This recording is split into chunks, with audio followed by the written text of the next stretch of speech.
Did you know Ubisoft just published a cute top-down dodgeball game with cross-play multiplayer? Did you even hear it was coming in the last year or so? Chances are you didn't. Marketing and communication around this game have been odd, to say the least. But Oddballers has arrived, and after spending a handful of hours on it, I'm ready to share my experience. This is the XboxEra review for GameSwing's ballin' new title, Oddballers.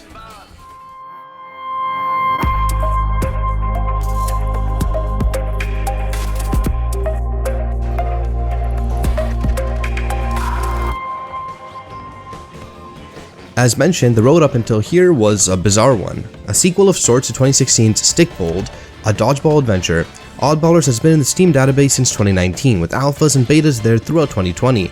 The game seemed close to release and was about to hit PC, Xbox One, PS4, Nintendo Switch, and Stadia, but then it entered a state of alternating radio silences and lengthy delays.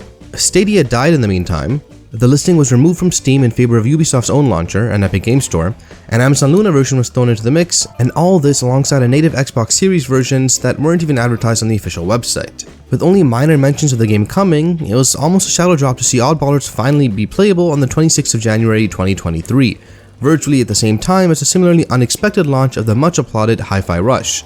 This whole thing was eerily similar to Ubisoft's free-to-play title from last year, Roller Champions, which also entered a state of limbo after seemingly polished betas back around 2019 or 2020. A Ubisoft game flying under the radar is certainly an oddity.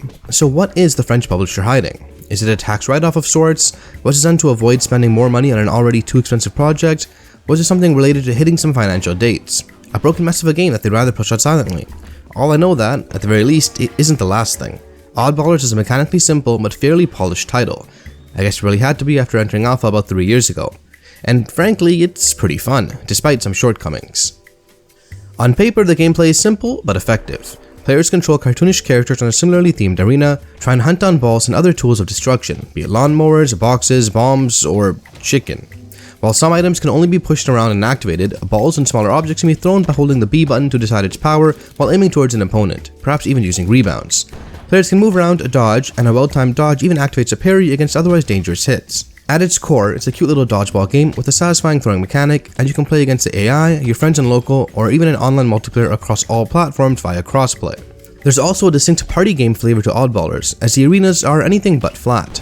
Bombs, traps, animals roaming, and more make the matches chaotic as hell at times, and it's easy to get killed by things that weren't thrown by opponents. There's also a vast variety of game modes, ranging from a classic last man standing all the way to multiple variations of football, with team-based events and even a proper boss battle against a super strong enemy popping up in the random selection of game modes. Every once in a while, the game will also let players vote for a mutator, changing some of the rules on the fly, such as making every hit instantly fatal or disabling dodges.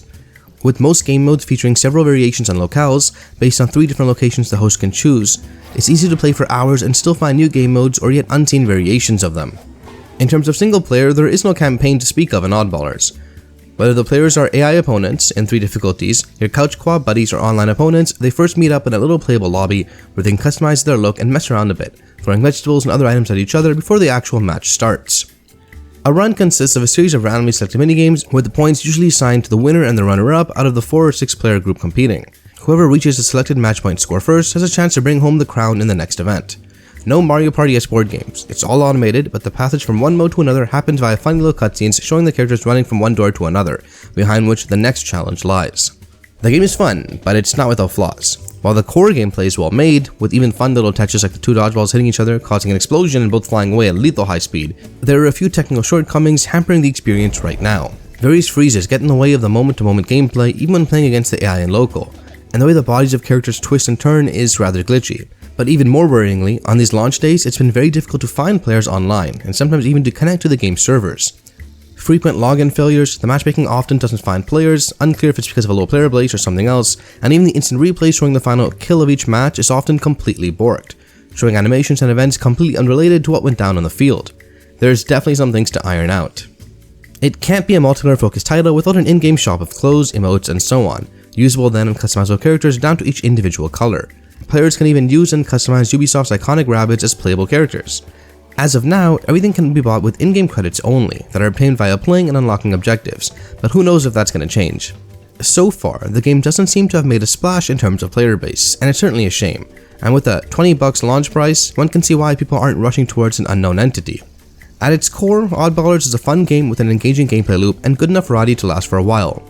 But with little marketing, a seemingly nigh non-existent player base, and some technical woes, it's hard to recommend this one just yet, unless you've got a guaranteed group of friends to play with.